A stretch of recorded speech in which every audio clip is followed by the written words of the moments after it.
अब देखिए बहुत इंपॉर्टेंट चैप्टर हम जो है फिज़िक्स में पढ़ने जा रहे हैं, चैप्टर नंबर 9 जिसका नाम है नेचर ऑफ लाइट। ठीक है, और ये इंपॉर्टेंट चैप्टर है और काफ़ी चीज़ें इसके अंदर से आती हैं। तो स्टार्ट लेते हैं भैया। एक क्वेश्चन ऐसे बनता है कुछ कि what do you mean by interference of light. Interference of light क्या होती है, सबसे पहले हम ये देखते हैं ना। तो आपने जो है वो हेडिंग डालनी है और उसको देखना है कि इंटरफेरेंस ऑफ लाइट क्या होती है। तो यहाँ देखिए इंटरफेरेंस ऑफ लाइट, इसकी डेफिनेशन कुछ इस तरीके से बनती है कि जब दो या दो से ज़्यादा लाइट्स कंबाइन हो, ठीक है, और वो एक न्यू वेव्स बना लें, तो हम उसको कहेंगे इंटरफेरेंस ऑफ लाइट। ठीक है ना, यानी कि कोई भी दो लाइट जो हैं वो ऐसे मिलें आपस में और वो कोई नई चीज़ बना लें, उसको हम कहेंगे इंटरफेरेंस ऑफ लाइट। अब इसकी जो होती है ना वो दो टाइप्स होती है इंटरफेरेंस ऑफ लाइट की। एक होती है कंस्ट्रक्टिव इंटरफेरेंस और एक होती है डिस्ट्रक्टिव इंटरफेरेंस। ठीक है, इसको भी मैं आपको बताऊंगा ये होती क्या क्या है। अच्छा, एक चीज़ और आपको याद कराता चलूँ, एमसीक्यूज़ के लिए मोस्ट इम्पॉर्टेंट जो चीज़ है वो ये है कि नेचर ऑफ लाइट के अंदर आप देखें कि दो चीज़ें होती हैं सबसे पहले ना। एक होती है नेचर ऑफ लाइट में वेव नेचर होती है और एक पार्टिकल इन नेचर होती है। तो मतलब कि आपने कभी रियलाइज़ किया होगा जितने भी दुनिया में रोशनी वगैरह घूम रही होती हैं, सनलाइट जो होती है इधर होती है, मतलब बहुत सारी लाइट्स यहाँ पर होती हैं, एक्सरे होती है। तो ये क्या होती है बेसिकली, ये जो होती है नेचर ऑफ लाइट होती है। और नेचर ऑफ लाइट की जो होती है वो दो नेचर होती हैं, एक होती है वेव नेचर और एक होती है पार्टिकल नेचर।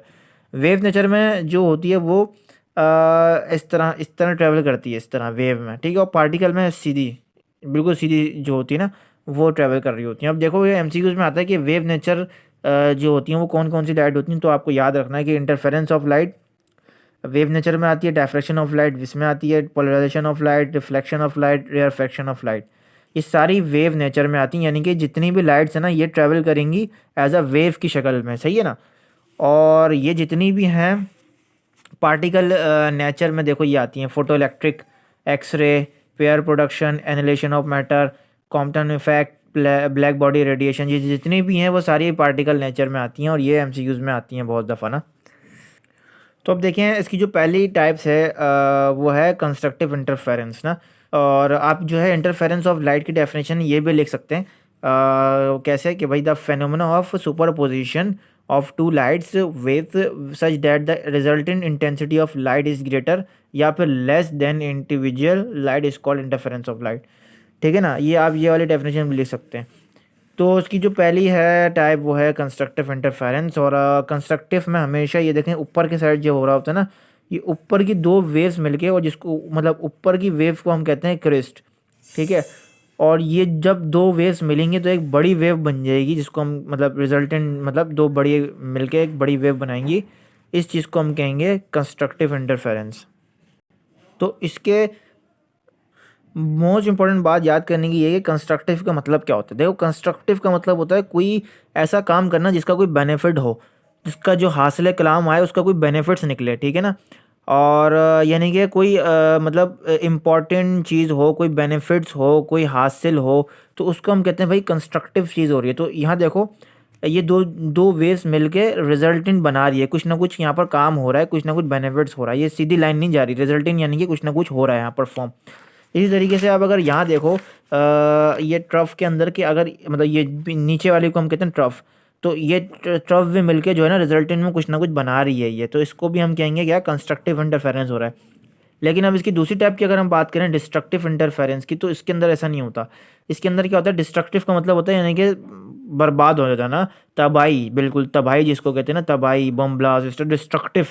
तो वो क्या होती है, वो देखो यहाँ पर ये क्रस्ट हो गया और ये ट्रफ हो गया, ये दोनों मिलके बिल्कुल सीधी लाइन बना रही है। सीधी लाइन का मतलब कोई फ़ायदा नहीं हो रहा है इसका, सारी चीज़ें ज़ाया हो रही हैं, बर्बाद हो रही हैं। तो यहाँ पर ये चीज़ होती है इसके अंदर डिस्ट्रक्टिव के अंदर। और कंस्ट्रक्टिव के अंदर रिजल्टेंट जो हो रहा होता है वो कुछ ना कुछ आ रहा होता है, हासिल कलाम अच्छा आता है, ठीक है ना। अच्छा, अब कंस्ट्रक्टिव और डिस्ट्रक्टिव का ये फार्मूला आपको याद करना है, ठीक है ना। उस डेफिनेशन के नीचे आप लगा देंगे ये फार्मूला, ये मतलब एमसीक्यूज़ में मोस्ट इंपॉर्टेंट फार्मूला है।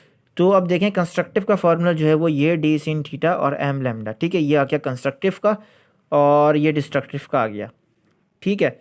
अब फ्रिंज स्पेसिंग की बात करते हैं। फ्रिंज स्पेसिंग को डिनोट करते हैं हम डेल्टा एक्स से, ठीक है। फ्रिंज स्पेसिंग क्या चीज़ होती है, फ्रिंज स्पेसिंग होती है डिस्टेंस बिटवीन एडजेसेंट ब्राइट और डार्क फ्रेंचेस, यानी कि ब्राइट और डार्क का जो दरमियान का जो डिफरेंस होता है उसको हम कहते हैं फ्रिंज स्पेसिंग। कैसे भाई? ये देखो, ये जो है आपका अल्लाह भला करे, ये आ गया डार्क फ्रिंज, इसको हम कहेंगे डार्क फ्रिंज, और इसको हम कहेंगे ब्राइट फ्रिंज, यानी कि डार्क से मतलब काला और ब्राइट का मतलब चमक रहा है। तो अब अगर मैं ब्राइट की बात करूं तो ब्राइट के जो मतलब यहाँ से लेता है यहाँ तक का जो डिफरेंस होगा उसको हम कहेंगे फ्रिंज स्पेसिंग, ठीक है ना। यहाँ भी वो है ब्राइट और यहाँ भी ब्राइट है, तो इन दोनों का जो मतलब डिस्टेंस होगा उसको हम कहेंगे फ्रिंज स्पेसिंग।